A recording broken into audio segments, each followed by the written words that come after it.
Additional image. Angels don't only protect individuals and armies, but whole regions. From Rome to Gateshead, winged figures watch over us. Angels fly above us. They bring heaven closer to our world. But angels are not always what they seem.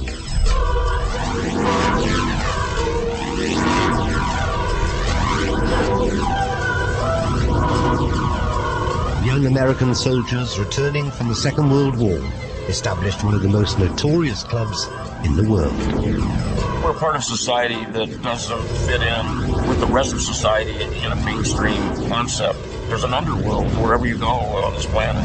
When the veterans came back from World War II, members of the bomber wing and the paratrooper wing were a little displaced, probably didn't feel like they fit in too well, and continued the camaraderie and brotherhood that they had developed flying missions over Europe. You speak to anybody that goes through a period of time in their life when life's value doesn't seem to hold much value. Back in those days, they didn't have names for it. Nowadays, you can sit down and talk to a psychologist and come up with all types of different theories and ideas. But these guys were patriotic, courageous men. Rebellion is what initially drew me to the Hells Angels.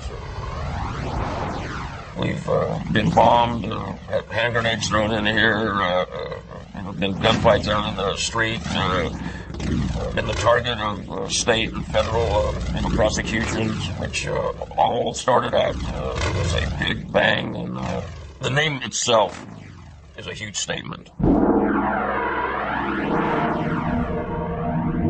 But who were the original Hells Angels? These are the fallen angels, and the accounts of angels falling are full of sex and violence. In one account, Lucifer is jealous of God's love towards Adam and leads a revolt against him. The concept of a fallen angel is based, of course, on Scripture. The first letter of Peter talks about God punishing sinful angels by sending them down into hell. There is a tradition also that angels had intercourse with humans, and that didn't please God. There's the story in Isaiah of the fall of Lucifer. Lucifer was a good angel, the bearer of light. That's what his name means. But because he disobeys God and he becomes proud, pride is the problem, he tries to get as good as God, he is thrown out of heaven. The ultimate Hells Angel is, of course, the devil. The name is thought to have come from the Greek words for throw out and spirit, diabolos and demon. In the Roman world, they became synonymous with evil forces and entered Christian writing as a dark and negative spirit. In the Bible, the devil is portrayed as a serpent or dragon, the leader of all the fallen angels. He's the tempter of Adam and Eve, and later of Christ himself. In the Quran, he's better known as Al-Shaitan, the classic tempter. Through frightening visual representations, the devil and fallen angels have haunted our imagination. The easiest way that artists have been able to depict the differentiation between good and evil angels is quite simple. It's quite an easy trick to do. You just change the color, give him horns, protruding eyes, and sometimes add a tail. The thing immediately becomes evil and sinister. Angels invoke terror and fear, and the good angels can be just as frightening as the bad. Angels can be quite frightening. Martin Luther, for example, prayed that he would never meet an angel. And when you look at the Bible stories, you can understand that. When Jacob, for example, saw the ladder from heaven to earth and angels going up and down on it, he was terrified. And he said, this is a place of fear. This must be the house of God. But fear comes into it.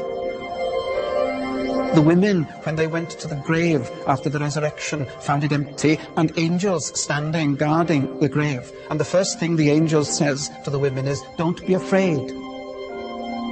There must be a reason for people to be afraid of angels. They're not necessarily going to bring good news. They can be quite terrifying. Angels can be good and they can be bad. The good can be terrifying and the bad can be very alluring. Misconceptions abound. I really don't think about Satan or associate any of my activities with any type of satanic ideology or philosophy or anything that has to do with that. As to us being a large criminal entity is, it's preposterous. I think that any organization that's been around, nearly 60 years have had problems. We do activities all the time for people. We are an intricate part of this community, whether the City Fathers want to realize it or recognize it. I find that Hell's Angels can be very benevolent.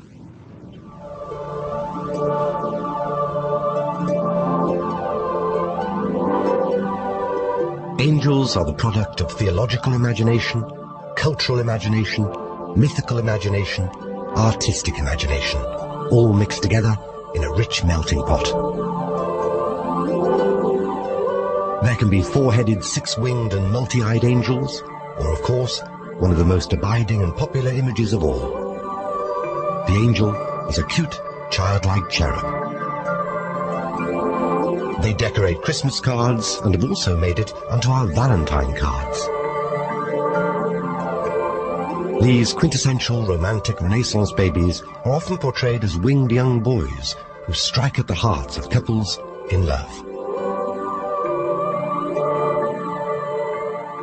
Allora, gli angeli vengono rappresentati nel Rinascimento come bambini perché appunto c'è questa ricerca del bello ideale e i bambini sono l'emblema delle proporzioni tornite, comunque armoniose, dove la muscolatura non è così accentuata e quindi la pittura può realizzare dei passaggi chiaroscurali molto delicati e poi comunque la tenerezza per eccellenza, la visione del bambino, e quindi la figura angelica rappresenta un po' l'iconografia ideale nel bambino.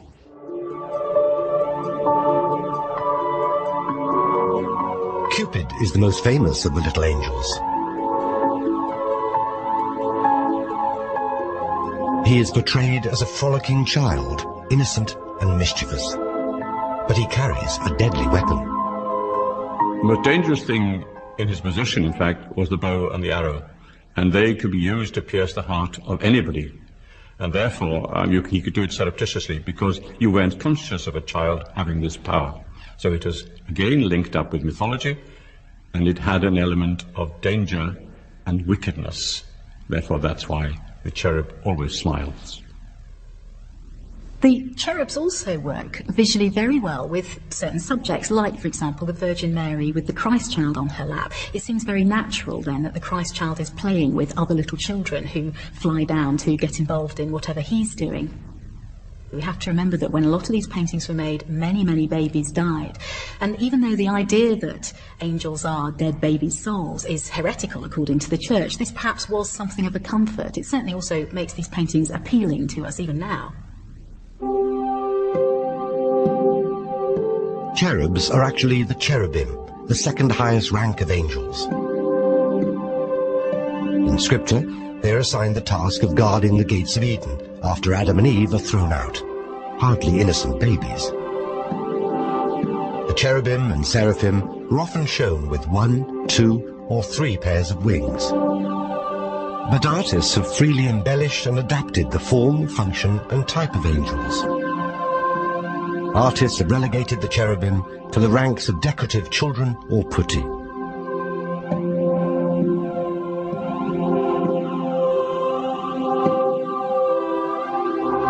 Over time, we have grown comfortable with this image of angels as perfect, youthful beings, babies, without the human flaws of flesh and blood.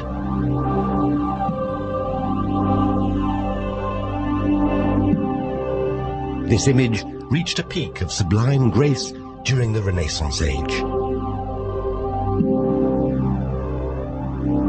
The angel became increasingly ornamental, decorative, and cute.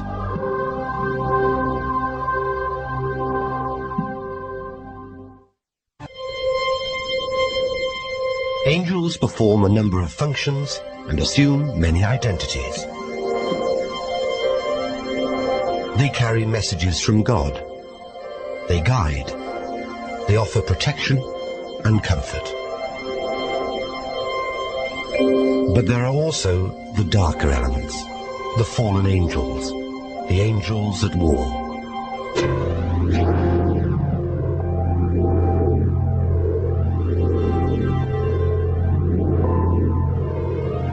Whether it's Caravaggio's ethereal beings or Antony Gormley's Angel of the North, they seem to have one thing in common: wings.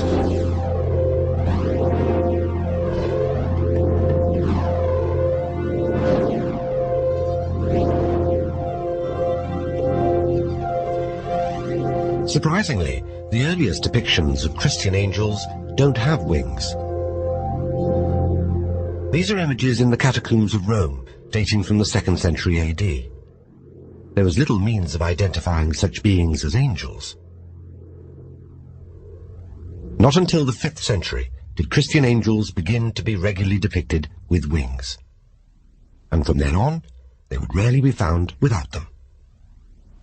I think angels have wings for two reasons. One, so that we, the viewers, will recognise that they are angels. When they're described in the Bible, it's often not clear to the people that they're interacting with that these are angels. But of course, when we look at visual representations of those stories, we need to know who is the mortal and who is the angel. So wings are a way of making that very clear.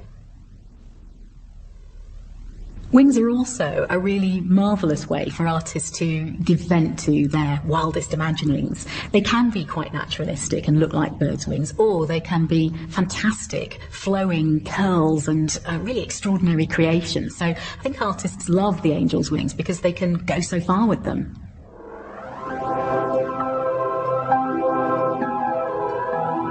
Theologians, along with artists, sculptors and authors, have grappled with the problem of how to bridge the earthly and heavenly worlds, how to imagine and envisage these celestial beings that do not belong to our world. There are winged messengers in Egypt. There are winged messengers in Greece and Roman mythology. So it wasn't anything new. The gods had angels with wings. And maybe that was the best way of transport. After all, if you believed in the three-tiered universe, how do you get from one place to the other? How do you get from heaven to earth? Well, the quickest way to do it was by flying. So angels are depicted with wings. Does the fact that angels have wings reflect our own aspirations to fly? After wings, the most frequently depicted feature is the halo, a nimbus, a circular crown of light denoting holiness. Another convenient way for artists to draw attention to the divinity of angels and to distinguish them from humans.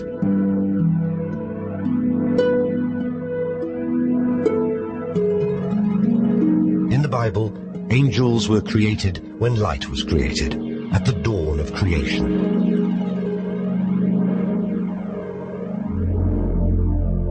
Italy, the cradle of the Renaissance, and angels are everywhere. Christian kings, emperors, religious orders and wealthy merchants generated a massive angel industry. Le principali caratteristiche del Rinascimento nell'arte e nell'architettura vedono lo studio, la ricerca nei gesti, nei colori, nelle espressioni della ricerca del bello ideale. Vengono rappresentati da autori importantissimi come Raffaello, Leonardo, Michelangelo, nelle varie sfaccettature dell'arte, nell'architettura, nella pittura, nella scultura. C'è un ritorno alla bellezza ideale dovuta anche allo studio approfondito che in questi anni viene dato all'antichità. The Renaissance is a time when there are all sorts of wealthy and influential people that have got money to spend, who are commissioning so many paintings. And some of it is about meaning, but some of it is about showing off and just having fantastic things to put on the walls of the palace that you're just building. They also wished for status. Statues and various other artifacts were being discovered, and they wanted copies of them. The easiest way to do it was to employ artists or sculptors to make exact copies of these things. The artists did what they were told. There was no thing such as creativity. It was repetition of earlier art. Therefore, they could rule and tell you exactly what they want to do. There was, in some cases, a political element as well, especially the Medicis. The Medicis used artists not only to produce beautiful pictures, but also to convey their political status. One artist in particular stands out, Caravaggio. His angels are painted with an extraordinary degree of realism.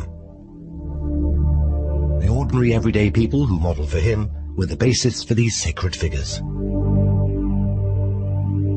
Anche nella figura di San Matteo e l'Angelo, del dipinto che fa parte della serie della chiesa di San Luigi di Francesi, l'angelo interviene direttamente nella scena rappresentata, tanto che la prima opera realizzata da Caravaggio, appunto rappresentante San Matteo e l'Angelo, fu rifiutata dagli ecclesiastici perché l'angelo aiutava direttamente San Matteo direttamente nell'azione dello scrivere.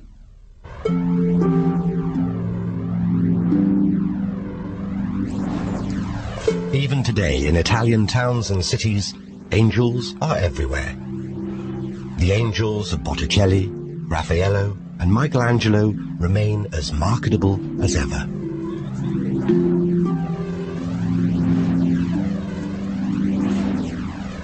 All over the world, angels continue to inspire artists.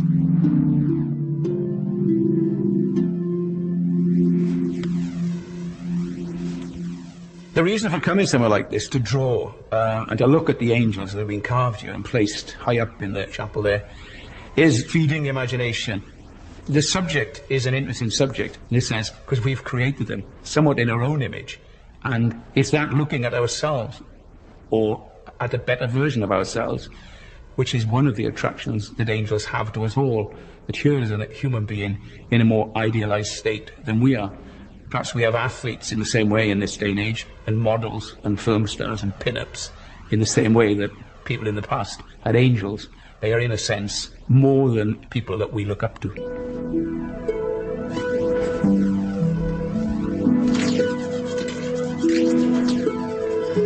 Children are fascinated by angels, and from a very early age, they instinctively know how to draw them. With wings, a halo, white robes, and with light.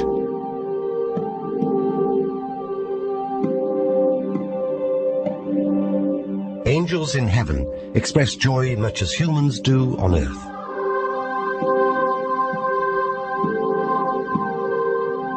By singing, dancing, and playing music.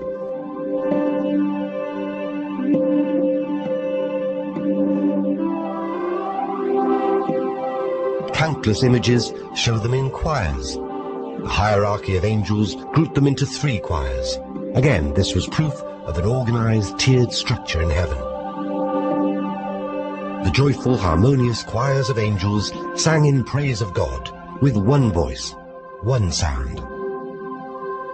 Angels get shown in choirs and playing music, I think, for 2 reasons. Partly because it is there in the Bible. Psalm 150 actually describes the use of timbrels and drums and voices and harps and that sort of thing. But also, of course, it relates to the people who are going to look at these images. It relates to how we celebrate and honour special occasions, special people on earth by playing music.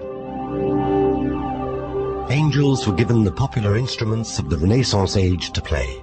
The lute, the fiddle, the flute, the sackbut were all deployed as part of a celestial orchestra.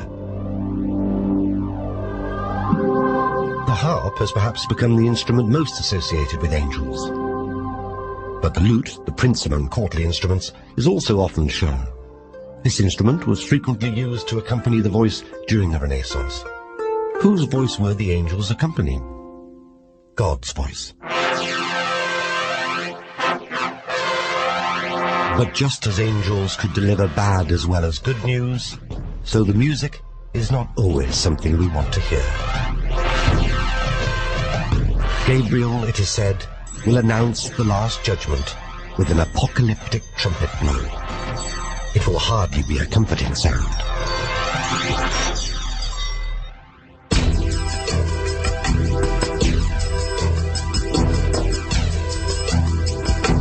Today, we are surrounded by angels. religion, in art, and in culture. There is a deluge of information about them, their history, their ability to guide and protect. There are countless definitions, descriptions, interpretations, and even encounters.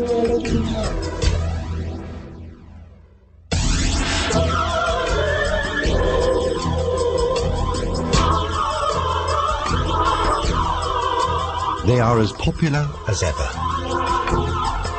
Our fascination with them shows no sign of diminishing. In today's popular culture, they still inspire writers and filmmakers, bestsellers and blockbusters. What is Superman, after all, but an angel in a red cape sent here to protect us? A modern Michael. Angels are now a religion in themselves. They are adored, they are worshipped. Oh, angels are absolutely real. I have no doubt. As a clairvoyant, I see them around every single person. The material world hasn't delivered all that we want. So the secular age hasn't been all that successful. People are looking for something else. You'll find this in what is known as New Age spirituality. It isn't necessarily Christian spirituality, but it is a spirituality. It's to do with the unseen. So the belief in the unseen is there. They're part of our heritage, they're part of our mythology, they're part of our history, they're part of our tradition. They are symbols. They have also been used as protectors, as reminders, as guardians, and are always present, according to some people, by your side. I think perhaps some people, when we talk about angels now, think of them as a little bit cliched, perhaps particularly where art is concerned and commercial art now. There's so much on every Christmas card, and perhaps visually tied in a bit with fairies. Maybe they don't seem like such a serious or important source of inspiration for us now, and yet it's clear all around us that they do still inspire people.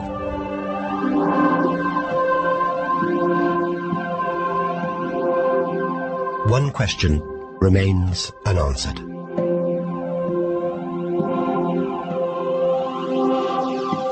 Do angels actually exist?